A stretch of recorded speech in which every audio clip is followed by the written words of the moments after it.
Hey folks, Jonathan Wilson, TogaMan GuitarViols. Today I wanted to talk a little bit about the inspiration model. For those who don't know what a guitar viol is, it's basically a 21st century arpeggione and inspired by our good old friend TogaMan from centuries even before. And it's going to be interesting too because we're hitting the 200th anniversary of Stouffer's arpeggione in 2023, so that'll be kind of fun. But the inspiration series, let's go back to that for a second. These are one-off builds that I just do on the slow and on the side. And so they're one of a kind pieces. So you're not going to ever see the same one twice.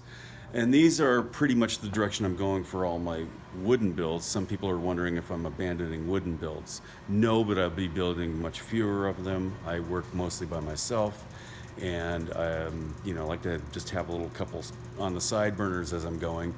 But I had to take something off the side burner, which was the 10X. And currently, right now, this is an engineering prototype, so it's the one that takes all the shop abuse and gets beat up quite a lot. But you can see it's going to be quite something, kind of like a Ferrari, if you kind of go there. Anyway, there's all these wonderful little implements I'm working on with that, and all the engineering things. So anyway, I have another inspiration build coming along here. I just kind of wet it slightly because I thought it looks really pretty. So that's the back, and then I've got the sides and the neck lined up here. So we're gonna just make a top for it, and it's gonna be absolutely gorgeous. Now, speaking of the inspiration series, it also gives us the opportunity to pull some old projects that I have one that's been sitting around for like well over 10 years. And this was kind of a one-of-a-kind.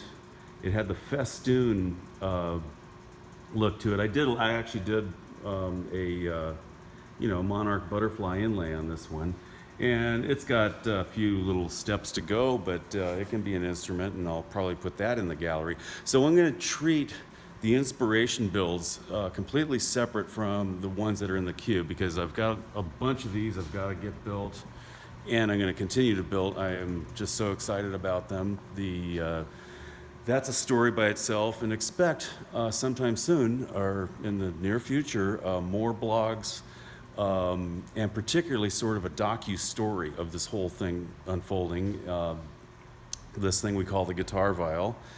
And so it'll be like the soundtrack is the story is the soundtrack. I'll be doing some of the underscores myself in a couple places, but also bringing in some of my friends.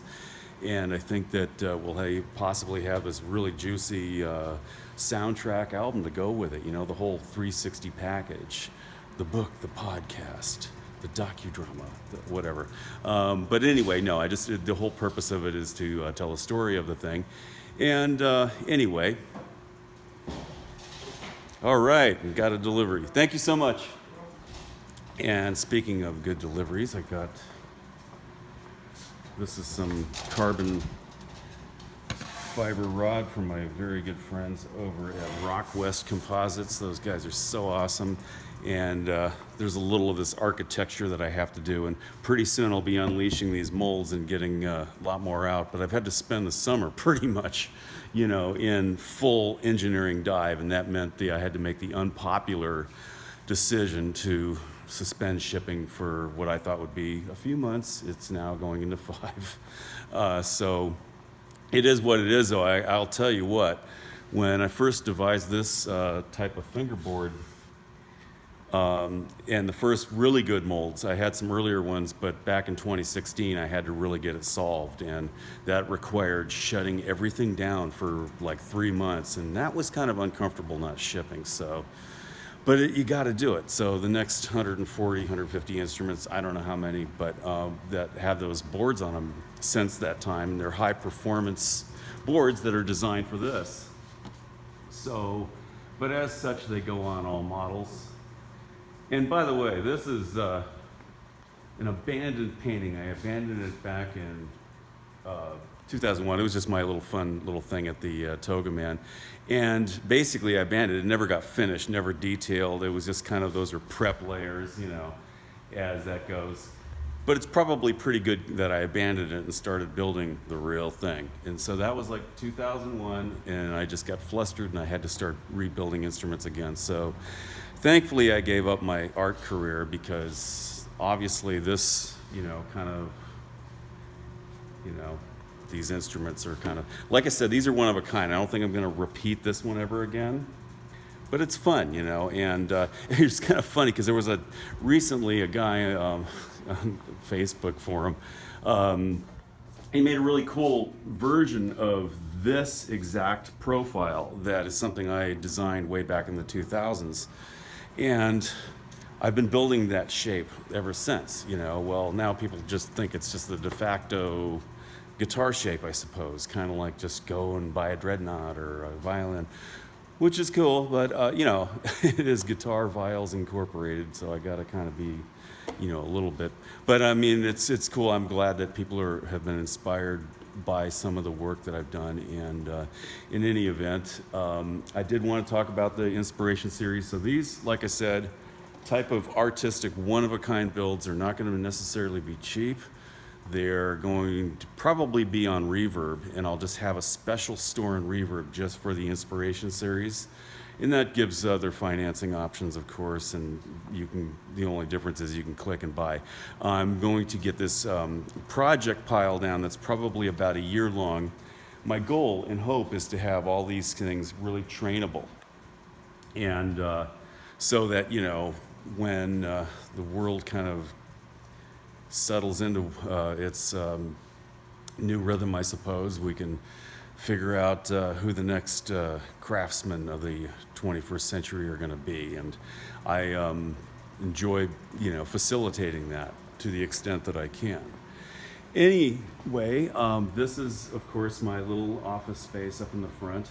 This is kind of an interesting story. This table came from my friend Marty, and it was like, what was it, Sound City.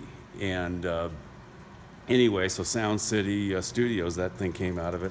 And what I did was, when we first moved in here, was I kind of looked at the wall color and I figured, hey, you know what, maybe I should just make the wall color that color, and it kind of worked. And fortunately we had a tile contractor who was here before we moved in, and it's hard to believe. It's like, it's been literally 2 years, and I'm like stunned that I've got to, figure out, okay, I got a lease that's going for 1 more year till next November. Will I stay here? I love it here. Or will I strategically, figure it out? But anyway, we're here now, and this is awesome. So this is where all the crazy stuff goes on. That's my green ghetto cart there, my Ghetto Verde. Anyway, have a exceedingly awesome weekend, Friday, or just day, or whenever you're watching this. And stay inspired.